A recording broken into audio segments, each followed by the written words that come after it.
Mesdames, Messieurs, bonsoir et bienvenue dans le 20h de TFM. Dans l'actualité de ce mercredi, vent de liberté pour Pastef, Birame Souleye Diop et El Hadj Malick Ndiaye recouvrent leur liberté.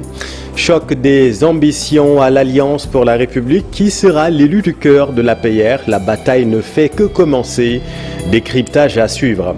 Dans l'actualité également, drame à Touba. L'effondrement d'un mur a fait 3 morts hier. Des victimes membres d'une même famille. Et puis rencontre de la commission d'attribution des licences de pêche à Saint-Louis. Les acteurs protestent contre la délivrance de plusieurs licences à des industriels.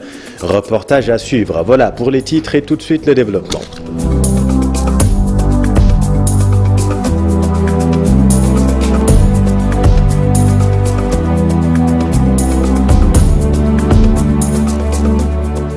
Mais d'abord, un homme de 30 ans est mort à la gare routière de Kédougou. Le jeune homme travaillait au village aurifère de Sabodola. Selon l'agence presse sénégalaise, il était en partance pour la République de la Guinée pour les besoins d'un traitement de sa maladie. Il a rendu l'âme lors d'une escale à la gare routière de Kédougou. Dans l'actualité également, le drame survenu hier à Touba. 3 membres d'une famille ont péri dans l'effondrement d'un mur. Vous avez suivi le reportage de Pape Balagaï. Birame Souleye Diop recouvre sa liberté. L'opposant a été libéré d'office, placé sous mandat de dépôt. Vous le savez, il était transféré à la prison de Sébikotane. Le vent de liberté soulage également son camarade El Hadj Malick Ndiaye. Le secrétaire à la communication du parti bénéficie pour sa part d'une liberté provisoire. Dans l'actualité politique, accrochage hier entre militants apéristes au siège du parti. C'est la conséquence du choc des ambitions entre cadors du parti. Qui sera l'élu du cœur de l'APR? La bataille ne fait que commencer. Décryptage, Cheikh Diop, Amadouba. En attendant le choix crucial du chef de l'État, la tension gonfle entre partisans de Amadouba et ceux de Diouf Sarr. L'incident au siège de l'APR a fini d'inonder la toile. Une scène qui sape l'image de marque de l'Alliance pour la République. Nous regrettons l'acte, c'est vraiment déplorable et c'est pas quelque chose de bien. Déjà l'image du parti et aussi l'image du Sénégal. Pour moi aujourd'hui nous sommes un parti au pouvoir, nous devons avoir raison gardée et aussi savoir que le pays ne nous appartient pas et les gens nous observent et nous regardent. Et c'est pour cela que nous devons, j'appelle au calme, à toutes les tendances confondues, j'appelle au calme, pour dire aujourd'hui, comme le président l'a dit, le Sénégal est au-dessus de sa personne, mais chacun doit savoir que le Sénégal est aussi au-dessus de sa personne, comme le président l'a dit. Et aussi, le parti n'appartient à personne. La désignation du candidat de la coalition au pouvoir, sans doute à l'origine des remous. Un exercice qui ne sera pas sans conséquences dans les rangs du parti. Si le parti n'appelle pas ses troupes autour de la table de négociation, je ne dirais pas qu'il y aura dislocation du parti, je ne dirais pas qu'il y aura implosion, mais je dirais en tout cas que pour que l'on fasse l'adhésion autour d'un candidat, ça va être extrêmement difficile. Donc le consensus ne sera que de façade, s'il y a consensus même. Ensuite, le ressenti de certains militants fera qu'ils ne voteront pas. Qui sera le candidat de Benno Bokk Yakaar en février 2024? Sera-t-il facile pour le président Macky Sall de trouver un profil fédérateur? Les avis sont partagés. Parce que le fonctionnement d'un parti répond à certaines exigences qui font qu'on veut satisfaire tout le monde. On veut faire jouer une certaine démocratie et je pense qu'en prenant en compte tout cela, on peut dire que Macky Sall est devant une très grosse équation.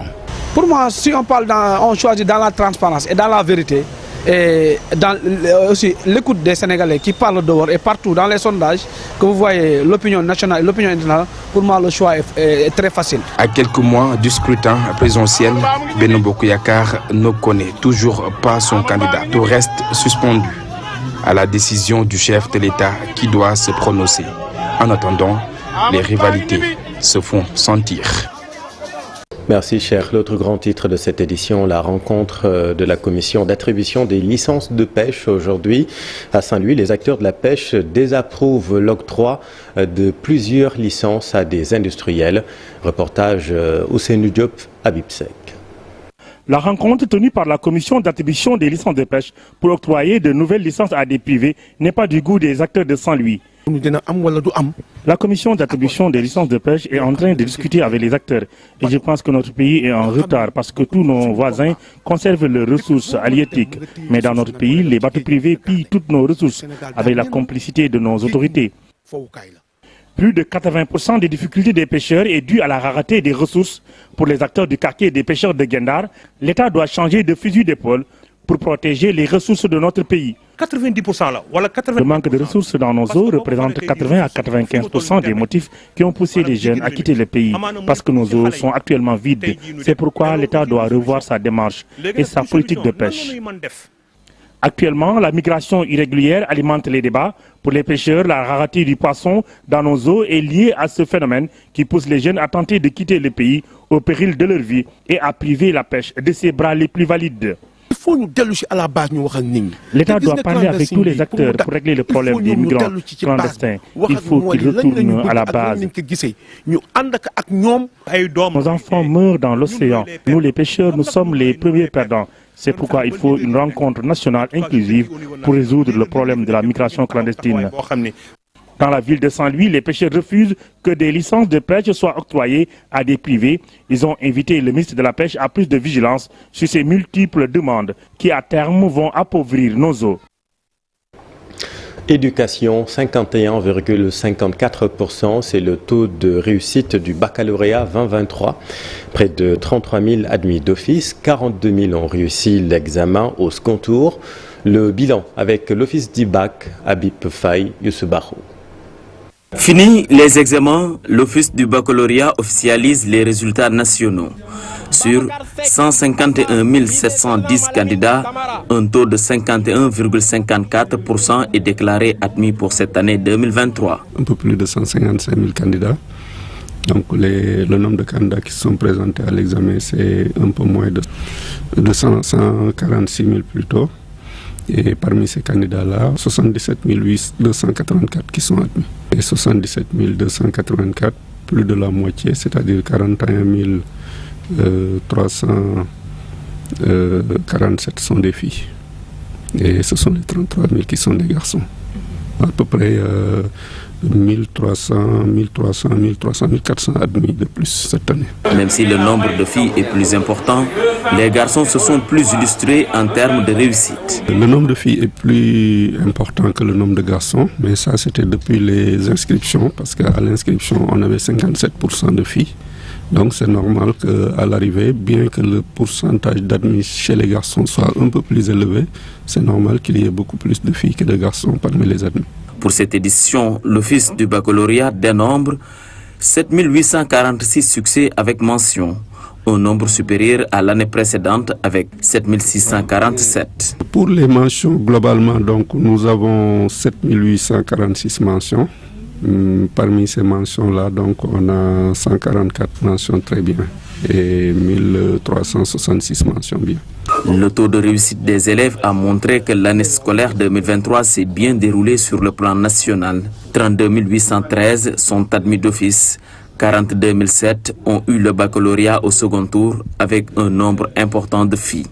17 339 contre 15 474 garçons. Merci Habib. Formation des maîtres et maîtresses d'apprentissage de la région de Kaolack, un projet du gouvernement financé par la Banque mondiale à hauteur de 30 milliards de francs CFA. La formation porte sur le genre, l'équité et le leadership féminin. Ce programme veut replacer les femmes au cœur du développement. Ousmane Dem. Si Kaolack abrite ce projet, c'est parce qu'elle fait partie des régions bénéficiaires. Kaolack fait partie des régions, des départements bénéficiaires du projet PEJA. Et pourquoi cette formation? Parce que tout simplement, on a remarqué que dans les ateliers, il n'y a pas souvent beaucoup de filles, surtout dans les ateliers où on pratique des métiers qui sont masculinisés. Je veux dire la menuiserie bois, la mécanique, etc. Ce projet vient pour régler une disparité dans le secteur de l'artisanat. Le projet PEJA, qui nous réunit aujourd'hui ici, qui est un projet logé au ministère de la formation professionnelle, de l'apprentissage et de l'insertion, un projet de l'État du Sénégal financé par la Banque mondiale, a un indicateur genre. Parce qu'à la fin du projet, 35% des bénéficiaires doivent être des filles et des femmes. Toutefois, il faudra prendre en compte plusieurs facteurs. Et cet indicateur genre, on s'est dit que si on reste entre les 4 murs d'un bureau, ça va être difficile d'atteindre cet indicateur. Parce que tout simplement, il y a beaucoup de paramètres socio-culturels qui font que les filles et les femmes ne sont pas souvent nombreuses dans les ateliers. Le genre, c'est pas la femme, on le reconnaît. Mais souvent, c'est les femmes et les filles qui sont laissées en rade. Et ce projet se veut inclusif. L'objectif général de ce projet vise à lutter efficacement contre le chômage des jeunes, surtout des femmes. Merci Ousmane. Ashura, la Tamkharit sera célébrée le 28 juillet prochain sur le marché. Les prix des légumes s'envolent. Fatima Touré a fait les courses pour le Grand Tiré, le couscous légendaire. Reportage. Du simple au double, les prix des légumes ont considérablement augmenté à quelques jours de la fête de Tamkharit. Au marché Castor, la carotte, le chou, le manioc, entre autres condiments, coûtent très cher. Chez les commerçants, plusieurs facteurs sont évoqués pour justifier la flambée des prix. Les condiments coûtent très cher. Nous vendons le kilogramme de chou et celui de la carotte à 1500 francs. Le kilogramme de manioc est à 700 francs. Les prix ont augmenté à cause de l'hivernage. Pour le moment, les prix ont augmenté, mais ce n'est pas de notre faute.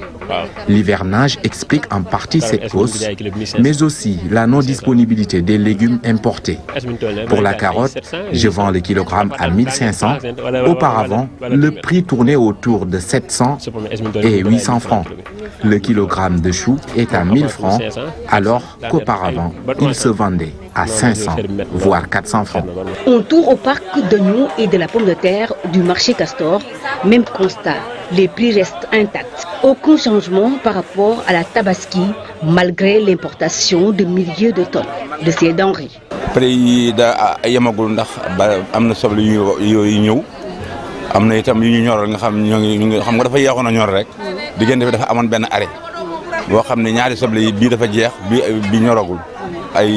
le moment, le prix du sac d'oignons varie entre 16 000 et 17 000. Pour le moment, le prix du sac d'oignons varie entre 16 000 et 17 000. Celui de la pomme de terre, c'est entre 11 000 et 11 500. La hausse se justifie du fait de la non-disponibilité de la production intérieure. Mais bientôt, l'oignon et la pomme de terre importée vont inonder le marché. Une hausse des prix déplorée par les clientes trouvées qui ne manquent pas de crier le ras-le-bol. Et maintenant, c'est pas facile. Carotte, maintenant on a acheté ça 1000 francs, 1 kilo. Ça coûte 300 ou bien 350. Le chou-pommé c'est 1000 francs, kilo. Oui. C'est 300 ou bien 350. Oui, on a augmenté tous les prix. Oui, l'oignon c'est très cher parce que cette sac-là, le demi-sac là, on dit 9 000 ou bien 10 000 francs. C'est très cher. C'est très difficile de faire le marché en ces temps-ci. Les prix des condiments sont en hausse considérable. La coriandre, l'oignon vert et j'en passe. Je pense que l'hivernage est passé par là. En cette période d'hivernage, beaucoup de condiments se font rares.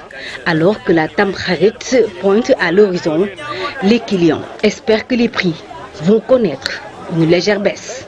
Merci Fatima Ashura, donc qui sera célébrée dans la nuit du 27 au 28 juillet prochain. Toute autre chose, à Tilmaha Ngaye Mekhe, les populations toujours dans l'attente de l'achèvement des travaux de la route. Des notables de Tilmaha dénoncent ces lenteurs constatées dans les travaux en cette période surtout d'hivernage où il est de plus en plus difficile de se déplacer. Charanta Diop, c'est la tire. Tilmaha, une localité au cœur du Cayor des profondeurs, fondée en 1896 par Sakhewar Fatma, une localité chargée d'histoire, mais elle est confrontée aujourd'hui à un manque criant d'infrastructures de base. Moustapha Diop, chef coutumier, il déplore les lenteurs constatées dans les travaux de construction de l'axe Ngaye-Thilmakha. S'il arrive à construire cette route Ngaye-Thilmakha, ce serait bien. Depuis l'avènement de Senghor, ils n'ont fait que des rafistolages. Si la route est réalisée, elle va soulager les populations. Lui se réjouit des efforts consentis par l'État dans le domaine de l'électrification rurale. C'est très important dans la vie des populations. Thilmakha a complètement changé. Plusieurs villages de Thilmakha sont aujourd'hui électrifiés. Actuellement, courant bi Ces sages lancent un appel pressant à l'endroit des jeunes emportés par l'exode rural à un retour au bercail pour développer leur localité. La Guinée gèle sa participation à l'OMVS. Vous avez suivi l'information. Pour les autorités guinéennes, le cours d'eau ne prend pas en compte ses intérêts. Explication d'Issa Prera. C'est à travers un communiqué du secrétariat général de la présidence que l'information a été donnée. Après une visioconférence à la 14e session des chefs d'État, la Guinée a tout bonnement décidé de suspendre ses activités au sein de l'OMVS. Une décision qui, selon ces spécialistes de la gestion de l'eau, n'est pas alarmante. Parce que c'est pas si alarmant que ça. Ça laisse quand même une porte de négociation et je pense que peut-être même à l'heure où nous parlons, les gens sont en train de se parler et d'essayer d'arrondir les angles. Parce qu'il faut comprendre que l'OMVS est un exemple réussi de coopération à l'échelle des bassins versants dans le monde. C'est l'exemple le plus cité au monde. Une suspension qui, si elle persiste, pourrait avoir des répercussions sur les autres pays membres de l'OMVS, estime Boubacar Bari. Mais j'espère qu'ils trouveront le moyen de revenir rapidement et que les problèmes qui sont soulevés, comme la construction d'un nouveau barrage, etc., qu'on puisse le faire parce que, quoi qu'on dise, le modèle, comme j'ai dit, le modèle de l'OMVS est un modèle performant, c'est un modèle réussi, c'est de coopération sur la ressource, c'est un modèle avec une clé de répartition des bénéfices. Le retard dans le financement du barrage de Koukountamba, sa faible représentation au sein de l'organisation, en résumé, la Guinée avec cette décision proteste contre le peu d'intérêt que lui accorde l'OMVS. C'est dit ça et fenêtre sur le monde de l'actualité internationale avec Daniel Diouf. En Algérie, au moins 34 personnes perdent la vie et 12 autres blessés ce mercredi lors d'une collision entre un autocar et un véhicule près de Tamanrasset, à environ 2000 km de la capitale Alger. Selon la protection civile, l'accident suivi d'un incendie s'est produit vers 4 heures du matin. La plupart ont été brûlés vifs selon plusieurs médias locaux qui ont diffusé les images de l'autocar en proie aux flammes. La vitesse des automobilistes, y compris des conducteurs de transport en commun, est la principale cause des accidents en Algérie, selon la délégation nationale de la sécurité routière. Au Kenya, les rues de la capitale Nairobi, habituellement animées, étaient calmes ce mercredi. De nombreux commerces fermés à l'appel de la coalition Azimio. C'est la troisième fois depuis le début du mois de juillet que l'opposition organise de telles journées qui paralysent l'économie. L'opposition entend manifester jusqu'à vendredi prochain contre la hausse du coût de la vie, née de la levée des subventions sur le carburant et de l'imposition des taxes sur les produits pétroliers, sur les salaires, les entreprises, entre autres. À Nairobi, Mombasa et Kisumu, les écoles publiques étaient fermées ce mercredi. Selon une association d'organisations du secteur privé, chaque journée de mobilisation fait perdre l'équivalent de 19 millions de dollars à l'économie du Kenya. 300 personnes ont été arrêtées en marge des manifestations de l'opposition au Kenya. Et puis, fin du suspense en Afrique du Sud. Après des semaines de tergiversation, le pays annonce ce mercredi qu'il ne recevra pas le président russe Vladimir Poutine lors du sommet des BRICS, prévu du 22 au 24 août à Johannesburg.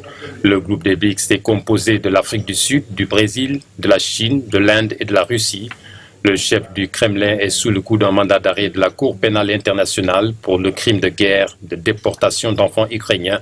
L'Afrique du Sud aurait été obligée de l'arrêter s'il venait en personne dans le pays, étant signataire du statut de Rome. Selon la présidence sud-africaine, c'est donc d'un commun accord qu'il a été décidé que le chef de l'État russe n'assistera pas au sommet. Il sera représenté par son ministre des Affaires étrangères, Sergei Lavrov. Cette annonce intervient après des semaines de négociations pour tenter de trouver une solution sans froisser le Kremlin, avec qui Pretoria veut conserver de bonnes relations. Mais aussi l'Afrique du Sud veut éviter de reproduire une situation similaire à celle de 2015, où le Soudanais Omar el-Béchir, poursuivi par la CPI, avait pu entrer et sortir du pays sans être inquiété. Merci Daniel. Et puis un mot de sport, beach soccer. Les Lions de la plage affrontent l'Iran ce vendredi à 13h lors de la première journée de la Coupe des Nations en Russie. La Coupe des Nations oppose les 4 équipes vainqueurs des championnats d'Afrique, d'Asie, d'Europe et d'Amérique. Il s'agit du Sénégal, de l'Iran, de la Russie et des Émirats arabes unis qui remplacent le Brésil forfait. C'est la fin de cette édition. Merci infiniment de l'avoir suivi. L'info continue. Soir d'info, la suite. Bachir Dramé est l'invité de Papa Abdoulaye Der. Restez avec nous. Vous êtes au bon endroit. Bonne soirée.